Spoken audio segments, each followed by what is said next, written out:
Have you ever thought saving an older adult could turn your life upside down? I never did, until the night I got a desperate call from my grandma. She'd been abandoned in a homeless shelter in the cold, without a single penny to her name. The very people who shared her blood had turned their backs on her. I could have looked the other way, but I chose not to, and that choice led to a series of events that still leave me stunned. Stick around to hear what happened next. Hello everyone, I'm Jason, 30 years old. I work as an accountant at a small tech company in California. I live in a big house in the suburbs with my wife, Olivia, our 2-year-old daughter, Stella, and my grandmother, Susan. Every morning, when I wake up in my spacious bedroom, I feel nothing but gratitude. With its cream-colored walls, lush backyard, and open, airy space. This house isn't something I could afford on an accountant's salary. It's the house my grandma bought for us a year ago, not as a random gift, but as a thank you for the night Olivia and I came to rescue her during the darkest moment of her life. That night before Christmas in 2023, my parents, Robert and Helen Morgan, did something unforgivable. They abandoned my grandma in a homeless shelter like she was some old, useless piece of furniture. Even now, as I'm telling you this story, I can still hear the phone ringing in the middle of the night and her trembling voice begging for help. Back then, I had no idea that the decision Olivia and I made that night would change our lives most unbelievably. To help you understand the whole story, I need to tell you about a mistake my grandma made before everything happened. I remember it clearly. It was June 2022. At the time, Olivia and I were newlyweds, living in a tiny 40-square-meter rental apartment on the outskirts of California. Life wasn't easy. Every month, we had to budget carefully to cover rent and bills. But we were happy. Grandma was 77 then. One Saturday afternoon that June, she called every family member, asking us to be at her house by 10 a.m. the following Sunday. She said she had something important to announce regarding the division of her assets. So the following Sunday, as she asked, Olivia and I made our way to her home in Idaho. The moment I stepped into the house, I froze. Grandma looked so much older than the last time I saw her, at my wedding. The wrinkles around her eyes had deepened, but her gaze was still as sharp as ever. What surprised me more, though, was that everyone was already there. Grandma had set the meeting for 10 a.m., but the room was packed when I arrived at 9. My dad, Robert, looked tired as he sat on the sofa. He's the patriarch of the Morgan family, always proud to shoulder responsibilities, but he's a control freak. He runs a small furniture business in Sacramento and never stops talking about money or how to maintain a respectable image. For him, appearances matter more than feelings. My mom, Helen, was sitting beside him, flashing her usual charming smile and graceful demeanor. In our family, she's always calmed my dad down and skillfully turned any awkward situation in her favor. She lives by the motto, "Life is a game, and you have to know how to win." A line I've heard more times than I can count. Even my sister Jessica was there. She's 2 years older than me, married, and sat on the other sofa beside her husband, looking less than thrilled to be there. She's always treated family gatherings as annoying obligations. Besides my immediate family, Uncle Michael, Grandma's second son, and Aunt Jennifer, her youngest daughter, were also present. Uncle Michael lives in Texas with his family and a busy career, while Aunt Jennifer is single and living freely in Oregon. Standing in the middle of the living room, surrounded by every member of the Morgan family, I knew this wasn't just a typical family meeting. Once everyone had arrived, the meeting took place in Grandma's living room. She sat in her familiar armchair, holding her wooden cane, her eyes scanning each face in the room. The tension grew thick as she began to speak about her savings. Her voice was steady, and each word was measured carefully. She announced that she had saved up $2 million over the years. The moment that number left her lips, my dad, who'd always been obsessed with material things, blurted out, $2 million? You're not serious, are you? His voice shook with disbelief, his eyes wide open like he couldn't believe what he'd heard. Grandma looked him straight and calmly replied, "Yes, $2 million. As soon as she said it, I caught the look between my parents. It wasn't a look of concern or affection. It was the look of two people calculating a potential windfall.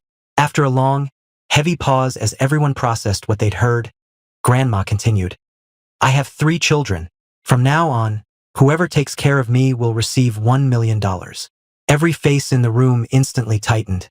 I could see it clearly, each person silently weighing their options, calculating their abilities, circumstances, and how they might get their hands on that money. Then, For the first time in years, Aunt Jennifer, who usually couldn't care less about family matters, suddenly seemed interested. She asked, "And what about the other million?" Grandma glanced around the room, then said, "It will be split between the other two, 500,000 each." The second she finished speaking, the small room erupted into emotional chaos. Voices overlapped, chairs creaked as people stood up, and the air turned thick with tension. My dad, Robert, couldn't hide the greed on his face. He leaned over and whispered something to Grandma, his eyes lighting up like he'd just stumbled on a once-in-a-lifetime opportunity. My mom, Helen, quickly jumped in, insisting that Grandma come live with them. Her voice was syrupy sweet, but fake as she said, "Come stay with us, Mom. We'll take good care of you." Right after that, Uncle Michael and Aunt Jennifer jumped into the competition. Michael started bragging about his big house in Texas, while Jennifer boasted about her relaxed lifestyle in Oregon. Everyone was fighting over the money. My dad and Uncle Michael went at each other, faces flushed with anger, tearing into each other's living situations and ability to care for Grandma like she was some prize being auctioned off. Aunt Jennifer wouldn't back down either. She threw sharp jabs at her brothers and pitched herself as the most nurturing option, painting herself as the picture of feminine care and attentiveness. Watching the whole mess unfold, my mom tried to play peacemaker with her usual sweet tone, but she was fanning the flames, constantly pointing out my dad's supposed strengths. Grandma remained silent through all the yelling and posturing, observing them with sharp eyes. And in her gaze, I saw something I hadn't seen before, a deep, painful disappointment. After nearly 10 minutes of arguing, she finally shouted, "Enough!" and raised her hand to silence the room. In that moment, I truly believed Grandma had seen the fundamental nature of every person in the Morgan family. After Grandma's loud shout, the room fell silent. The small space was filled with an eerie stillness, broken only by the ticking of the clock on the wall and the heavy breathing of people who'd just finished a fierce argument. Grandma sat straight in her armchair, her eyes sweeping across each face with unwavering determination. Her voice was firm and absolute as she declared, "Robert, you're my eldest son. You'll be the one to take care of me." That was her decision. No discussion, no debate. My parents lit up with joy. My dad stood up and gripped Grandma's hand with a beaming smile, though the greed in his eyes was hard to miss. My mom leaned in and wrapped an arm around Grandma's shoulders, her voice laced with fake emotion. "Don't worry, Mom. We'll take such good care of you." However, Uncle Michael and Aunt Jennifer had the exact opposite reaction. Their faces twisted in frustration as they stood up from their seats, clearly furious at the decision.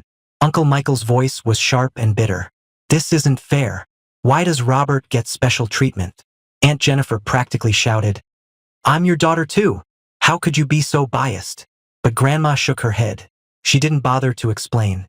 The decision had been made, and nothing was going to change it.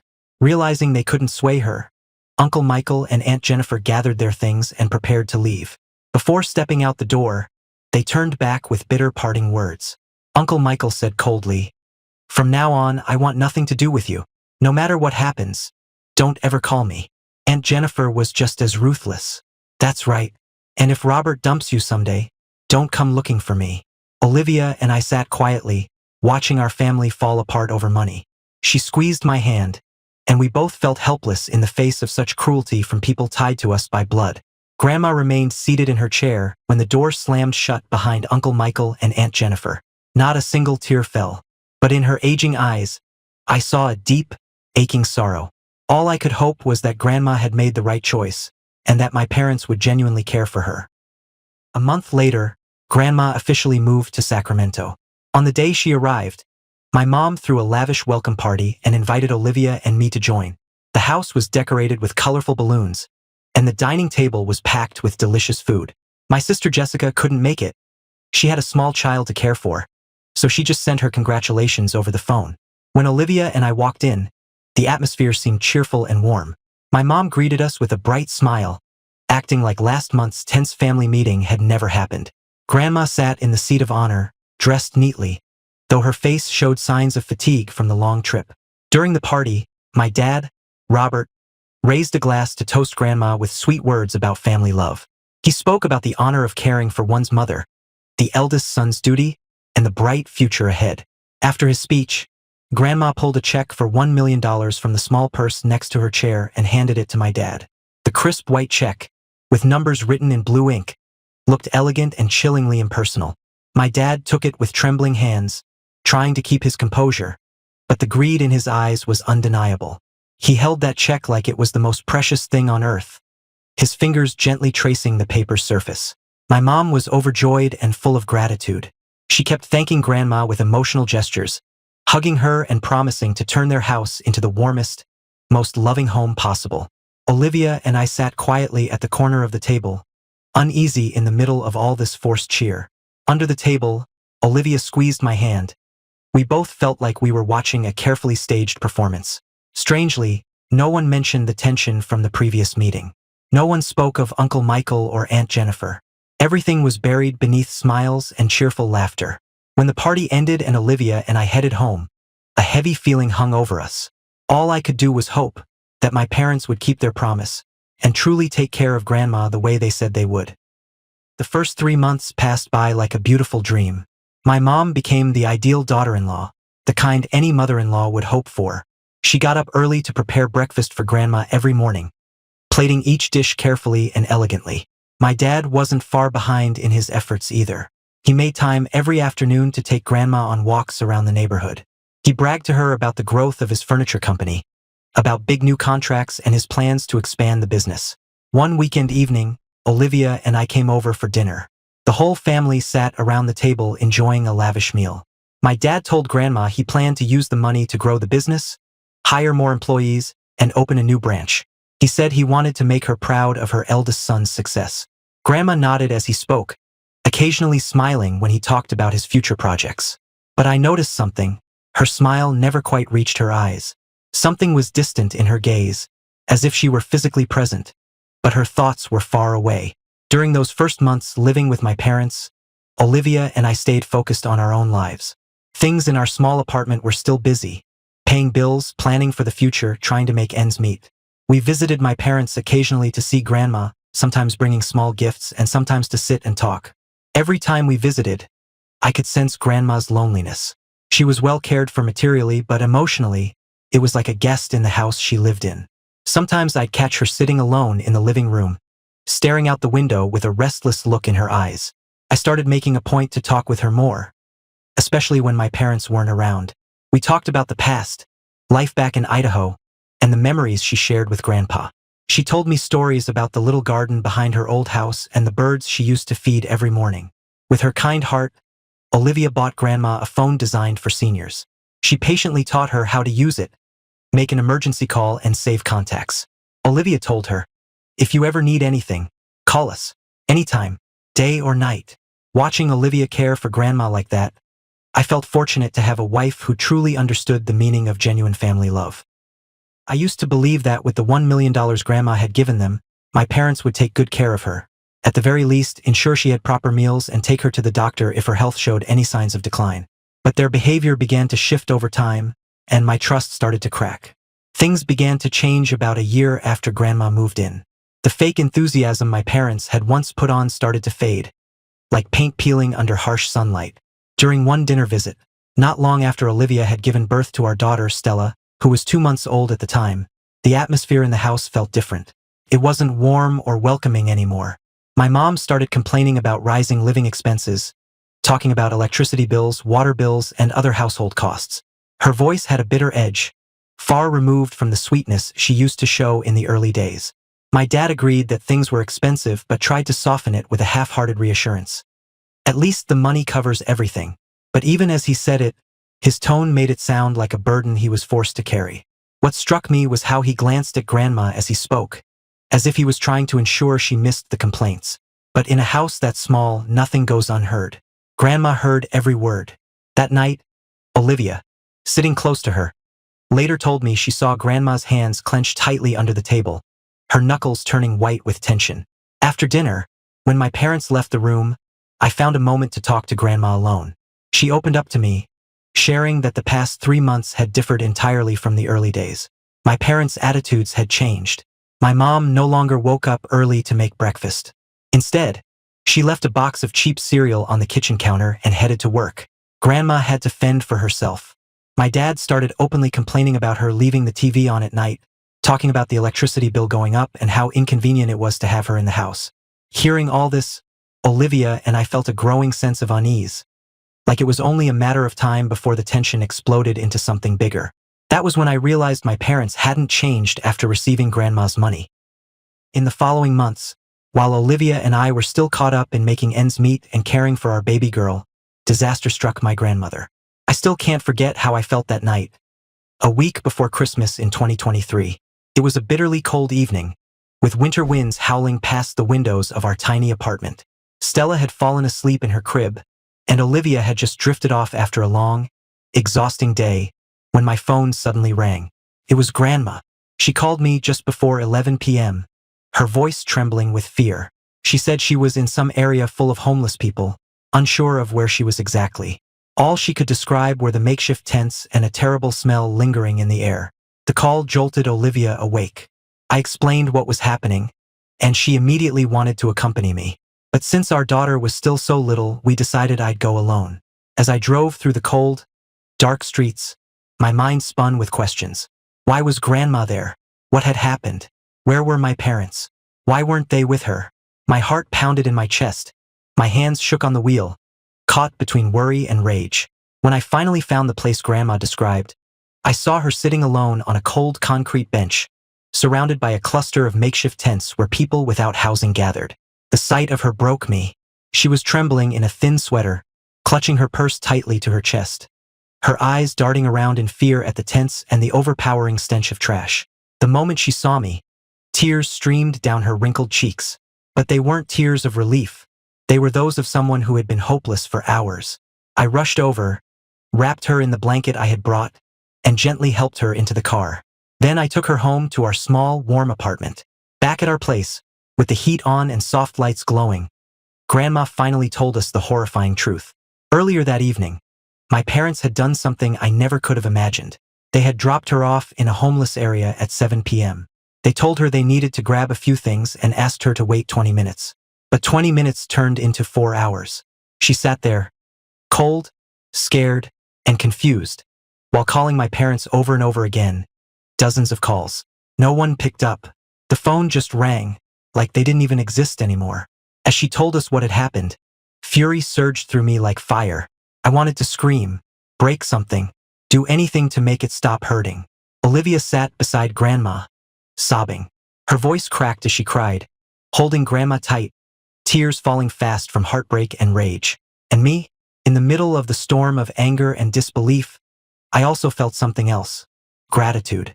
If it hadn't been for that phone Olivia gave her, we might never have found her. I don't even want to imagine what could have happened if she hadn't been able to call. That night, lying awake in the quiet of our apartment, I knew one thing for sure.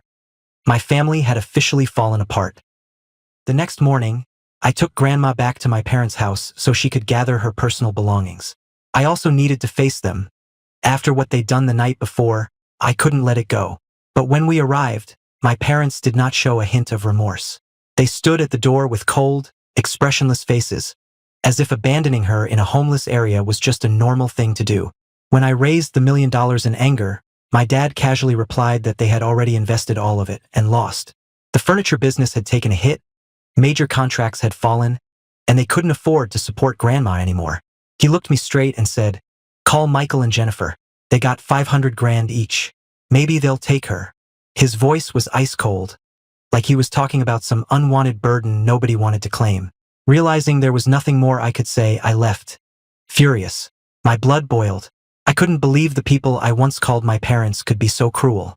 Back at our apartment, I called Uncle Michael and Aunt Jennifer. I told them everything that had happened to Grandma and demanded they step up. I reminded them it was their responsibility as her children, and that they had each received $500,000 from her. But their responses were even colder than my parents.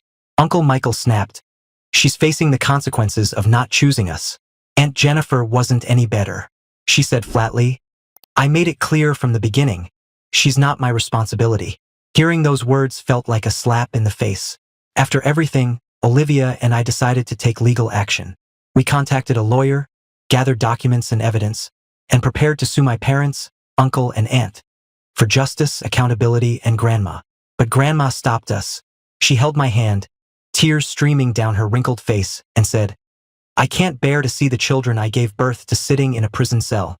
I don't want to face them across the cold walls of a courtroom." Those words, spoken from the deepest corners of her heart, made me fall silent. As much as I wanted to see them pay for what they did to her, I couldn't go against the wishes of the very person they had hurt. As for my sister Jessica, when I called her, hoping she might help me convince our parents to take Grandma back and care for her, her response was cold and cutting. "This has nothing to do with me. Don't call me again." Then she hung up just like that. No chance to explain. No chance to say another word. Her heartlessness ignited a wave of anger that I could barely contain. Because the truth is, Grandma had never mistreated her. On the contrary, Grandma had always loved and supported her with everything she had. When Jessica was in college, Grandma and Grandpa, still alive then, gave her $15,000 to focus on her studies without working part-time. That was a big sacrifice for them then, but they did it willingly, for her future. Later, after she graduated and landed a steady job, they gave her another $10,000 to upgrade her car, something to make commuting easier and help her settle into her new life. When she got married, Grandma didn't hesitate to give her $5,000 more as a wedding gift so she could have the wedding she'd always dreamed of. And yet, now, she turned her back without a second thought. When she found out Grandma had been abandoned in a homeless area, she didn't even ask how Grandma was doing. Not where she was, not if she was okay or needed anything. Nothing. The indifference of people who share your blood. It disgusted me. And it made my own decision even harder. At that time, Olivia still cared for baby Stella, and our finances rested entirely on my shoulders. I was earning just $4,000 a month after taxes. Our 40-square-meter apartment was already tight with 3 of us. Now it would have to fit 4. Living costs would rise while income stayed the same. Still, despite the struggle, when I told Olivia I wanted to take care of Grandma, she didn't hesitate. She supported me with all her heart. She said, "We can't let her be left like that. We'll make it work." And so, after that night, after Grandma was left alone among people experiencing homelessness, we made our decision. We would take care of her. Not because it was convenient, not because it was easy, but because it was right.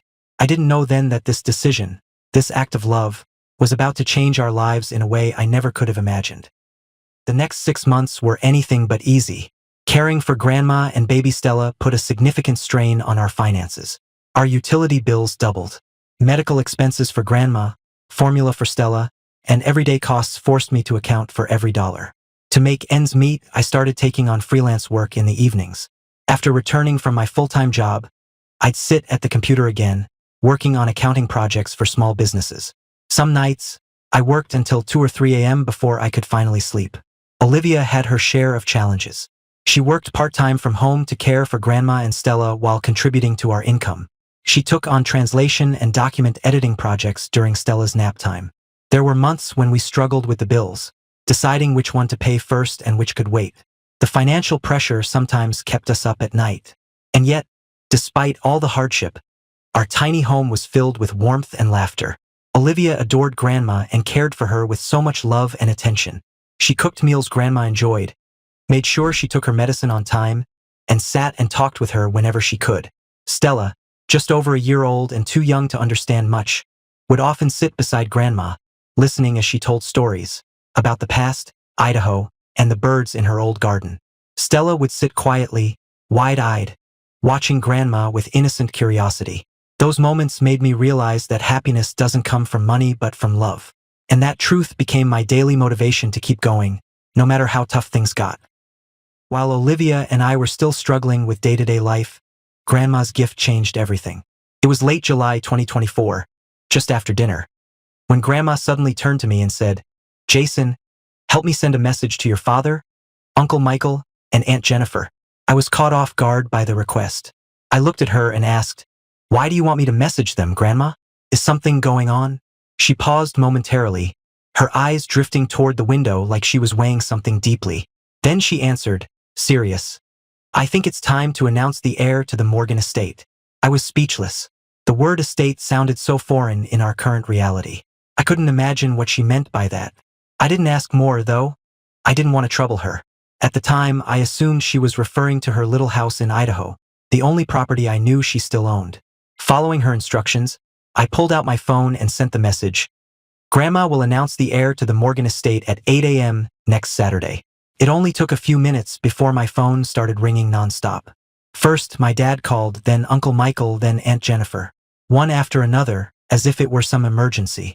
But I didn't answer a single call. I had no interest in hearing fake concern or greedy questions. Grandma didn't say another word about the announcement for the rest of that week, and I remained puzzled by her decision. Still, when Saturday came, I drove her back to Idaho as she'd asked. I didn't fully understand her reasoning, but I trusted she had one. I didn't know then that this trip would change my life, and Olivia's, in ways I could never have imagined. At 8 a.m. that Saturday, my parents, Uncle Michael, and Aunt Jennifer arrived on time. They sat stiffly in the small living room of Grandma's house in Idaho, their eyes flashing with the same greed I remembered so well. Clearly, they'd been waiting for this moment for a long time. The room quickly filled with bickering. "This house should be mine," one of them snapped. My dad even leaned toward Grandma and, with fake tenderness, said, "Mom, leave the house to me. I'll take you back and take better care of you." I couldn't help but let out a quiet laugh. After everything that had happened, they still had the nerve to say things like that with no shame. While they continued to argue over who should inherit the house, a man in a black suit stepped into the room. He carried a leather briefcase with a seasoned professional's sharp, focused look. Grandma introduced him as Alan, her attorney of over 20 years. Once Alan sat down and opened his case, Grandma slowly stood, leaning on her wooden cane. Her voice was clear and steady as she declared, "The entire Morgan estate, valued at $25 million, including real estate, company shares, and stocks, will be transferred to Jason as of today." Felt like a lightning bolt struck me. My head spun. I couldn't process what I'd just heard. My parents, uncle, and aunt sat frozen, eyes wide with disbelief, mouths slightly open like their voices had been stolen. A moment later, the silence shattered. My dad shot to his feet, face flushed with fury. "This is revenge. You're doing this to punish us. 25 million? From where?" Uncle Michael and Aunt Jennifer joined in, accusing Grandma of lying and demanding proof. Without a word, Alan pulled out certified copies of property deeds, share certificates, and investment accounts. Each document bore official stamps, detailed figures, and notarized signatures. There was no denying it now. The truth was right in front of them.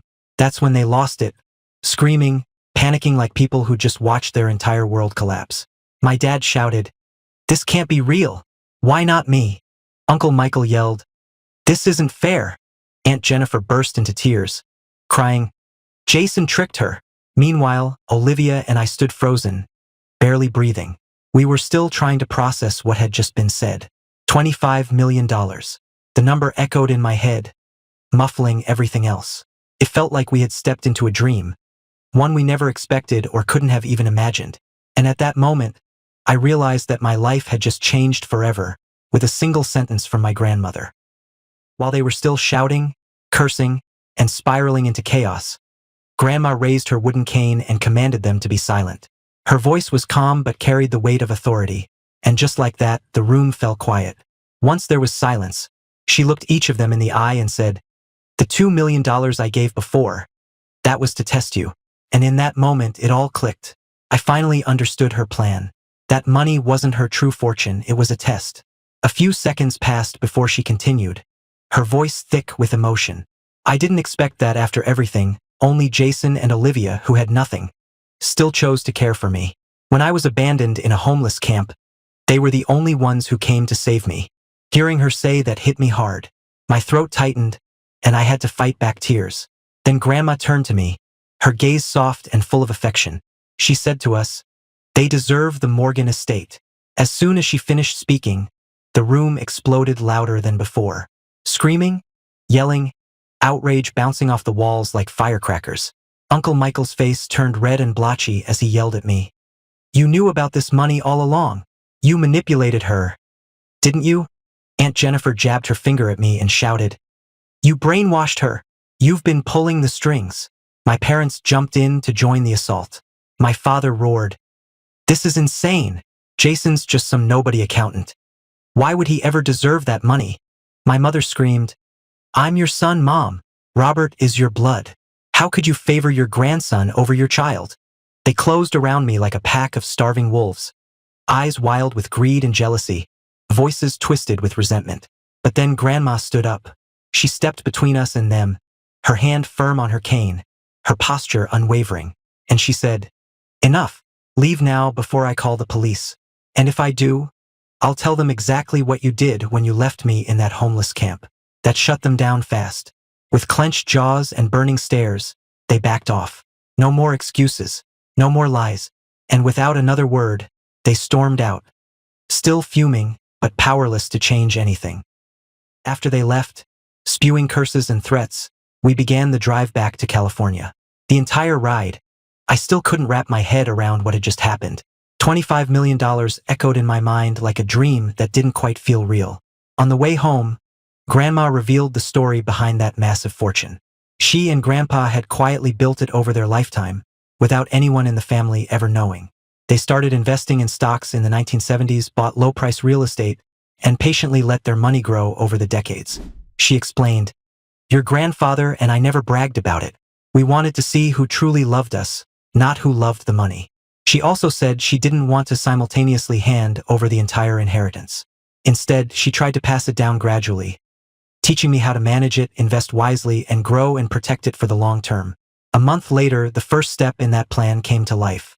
Grandma bought us a new house, a spacious 2-story home in the suburbs of California. 4 bedrooms, a big backyard, every comfort we could ever need. It was more than a house, a fresh start. No more squeezing into a tiny 40-square-meter apartment. We finally had room to breathe. Standing inside our new home, Grandma held Olivia's hand in mine. She looked at us and said, "Jason, you and Olivia cared for me wholeheartedly during the hardest months of my life. Now it's my turn to take care of your family." Olivia and I were so overwhelmed with emotion, we couldn't speak. We hugged Grandma tightly, wrapped in the warmth of her love and the quiet power of her trust. Stella ran through the house, giggling and exploring every corner. Her laughter echoed through the rooms. She finally had her bedroom, a backyard to play in, space to grow. Holding the keys to our new home in my hand, I realized the value of what Grandma had given us. It wasn't the $25 million. It was the love, the faith, the willingness to share her entire life with us. At that moment, I understood that a real family isn't built by blood. It's built by love, sacrifice, and the people who choose to stay when everything gets hard. It's been a year since we moved into our new home. Initially, it still felt like we were living in a dream, but now, life has settled into something steady, something real. I decided to leave my job at the accounting firm and focus on building my own company. With the capital from Grandma, I launched a financial consulting firm aimed at helping small businesses. I turned one of the rooms in our house into a professional office, and that's where it all began. To my surprise, the business took off faster than I ever expected. Clients kept coming, drawn by word of mouth and the care I put into my work. Olivia joined me soon after, heading marketing and client relations, roles she was born for with her natural charm and communication skills. But what brings me the most joy isn't the business or the growth. It's watching Stella thrive in a home full of love. She now calls Grandma Grandma Sue, and has become her little shadow, always chatting and playing by her side. And then came another beautiful surprise. Olivia is pregnant with our second child. This life we have now has taught me one thing. The right decisions, made from the heart, can lead to a future brighter than you ever imagined. As for my parents, Uncle Michael and Aunt Jennifer, they haven't taken reality well. Over the past year, they've taken turns trying to reach me. It started with angry phone calls and threats of lawsuits. My father even hired a lawyer to challenge the will, but everything was airtight, legal, and beyond contestation. Then the strategy changed. They began sending apologetic messages, begging for forgiveness. My mother sobbed on the phone, saying she missed her dear son and wanted to fix our relationship. Uncle Michael even flew in from Texas and showed up at our doorstep, pouring out sweet words about healing the family and suggesting I share a little of the inheritance for everyone's benefit. Aunt Jennifer sent long letters describing her financial troubles, ending each one with lines like, "Blood is thicker than water," and "You have a responsibility to your family." Even Jessica, the identical sister who once told me never to call her again, now rings often. She pretends to check on Stella and asks how Grandma's doing, but every call subtly circles back to how family should share things. But I've learned something priceless from Grandma. The people who genuinely love you show up when you're struggling. not when you're rich. So I politely decline. I keep my distance, because I'll never forget who was there for Grandma when she needed help, and who wasn't. Today, I'm not sharing this story to brag about wealth, or to seek revenge against those who hurt my grandmother. I'm telling it because I want to leave you with something that matters. Cherish the people who genuinely love you, no matter who they are. Don't let blood ties become chains that keep you bound to toxic relationships.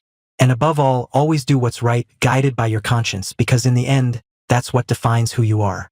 That's my story. I'm Jason Morgan, and this was about how I found what real family truly means.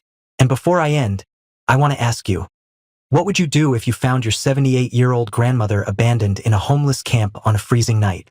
What would you do if it were your parents who threw her away like garbage? Would you bring her into your cramped 40-square-meter apartment, knowing it would make life twice as hard? Or would you push the responsibility onto someone else, like Uncle Michael and Aunt Jennifer did?